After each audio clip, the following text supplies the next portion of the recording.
Hello students, this is a very important problem in the examination point of view. Here it is given that x plus iy is equal to sine of a plus ib, and they are asking us to prove that x squared by cos h squared b plus y squared by sine h squared b is equal to 1, and also to prove that x squared by sine squared a negative y squared by cos squared a is equal to 1. So first we have to consider whatever is given to us. So it is given that x plus iy is equal to sine of a plus ib. Now here we have to use sine of a plus ib formula. So as per the trigonometric formula, we know that sine of a plus ib is equal to sine a cos b, that is sine of a plus b. So first I am writing the general formula. So just in order to show that sine of a plus b is sine a cos b plus cos a sine b. So this is the trigonometric formula. So here in the question we are having sine of a plus ib. So now instead of b we are having ib. So wherever we have b we have to replace it by ib. So this will be equal to, so x plus iy will be equal to, so using this formula we will get sine a cos ib. So this plus cos a sine ib. So as per this formula, sine of a plus ib will be expanded in this way. But we already saw the relation between hyperbolic functions and the circular functions. So according to that we have the formulas. So here we have the relation between circular functions and hyperbolic functions. So according to this, sine ix is equal to I sine hx. So now here we are having sine now here we are having sine ib, so it will be I sine hb, and then cos ix is equal to cos hx. So here we are having cos ib, and so that will be equal to cos hb.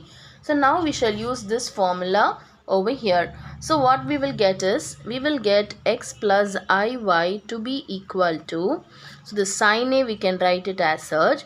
Now instead of cos ib we have to replace it as cos hb plus cos a, and instead of sine ib we have to replace it as I sine hb. So that I can write here in the front. So I sine hb.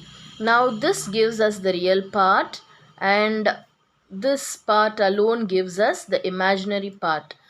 At times I have noticed that students usually by mistake they consider this I also along with the imaginary part. Actually this I is an imaginary number, and whatever we have along with it, that alone should be treated as the imaginary part, because it is the part of the imaginary number. Okay, so in that case we should not include this I for the imaginary part. And so now here if you see, the real part is x and the imaginary part here is the y alone. So this y is the imaginary part and this is the imaginary number. So while comparing left hand side and the right hand side, so by comparing both the sides, what do we get? So we get x to be equal to sine a cos hb. So we can equate both the real parts and then we can equate the imaginary part. So here the imaginary part is this y alone is the imaginary part. So y is equal to, and here the imaginary part is cos a sine hb. So this is the real part and this is the imaginary part. So now we have found x and y. Now next we have to substitute this x and y over here and first prove this result, and then we have to make a substitution here and then we have to prove this result. So first we shall prove this. So now first we shall prove this. So for this we have to consider the left hand side. So what is the left hand side? So that is x squared by cos h squared b plus y squared divided by sin h squared b. Now we have to prove that this is equal to 1. So let us do that now. So this is equal to, what is x? X is sin a cos hb. So let us substitute it.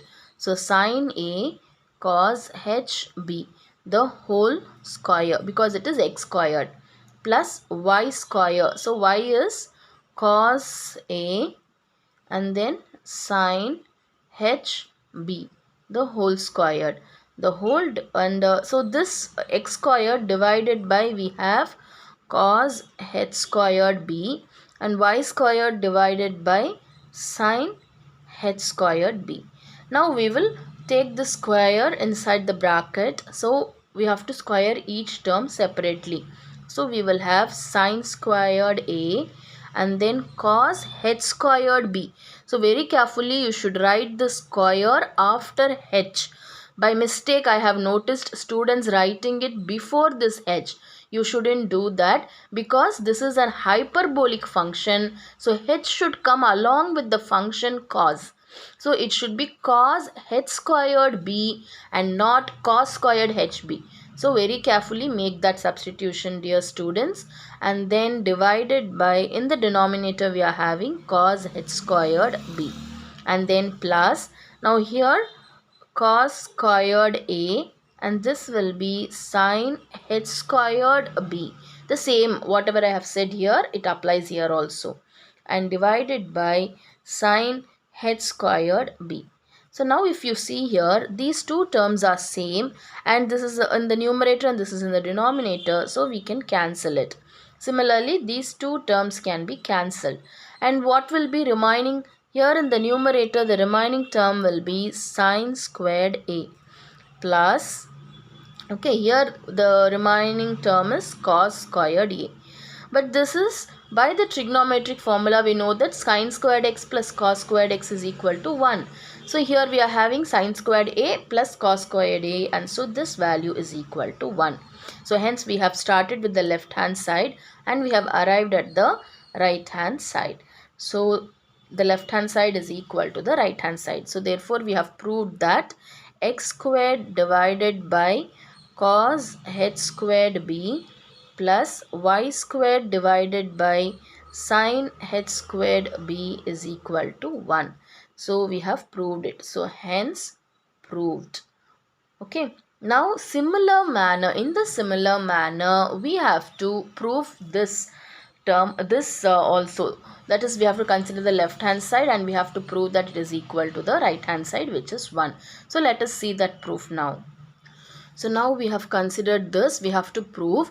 So already we know x and y, so that I have taken and written here. So now we will consider the left hand side. So what is the left hand side? Left hand side is x squared divided by sin squared a negative y squared divided by cos squared a. So now in this we can substitute x and y. So it will be sin a cos h b the whole square divided by sin squared a, negative y squared. So this is y. So cos a sin h b the whole square divided by cos squared a. So now, so this is equal to, now further we can expand we can take the square within the bracket. So each term we have to square. So it will be sin squared a, and then what will come here? It will be cos h squared b divided by sin squared a, negative. Now here it will be cos squared a and then sin h squared b divided by cos squared a. So now we have to check whether are we able to cancel any terms. So these two terms gets cancelled and these two terms also gets cancelled, and we get cos h squared b negative sin h squared b. This is what we obtain. But as per the hyperbolic formulas, we have an identity saying that cos h squared b negative sin h squared b is equal to 1. So I will try to make a video on the formulas for the hyperbolic functions completely, and I will give that link in the description box, so you can just go and visit it. So as of now, you remember cos h squared b negative sine h squared b is equal to 1. So we have proved that this is equal to 1. So we have obtained the right hand side. So hence what we have proved, so therefore x squared divided by sine squared a negative y squared divided by cos squared a is equal to 1. So therefore we have proved the second result also. So hence proved. Hope you have understood the complete problem. Thank you.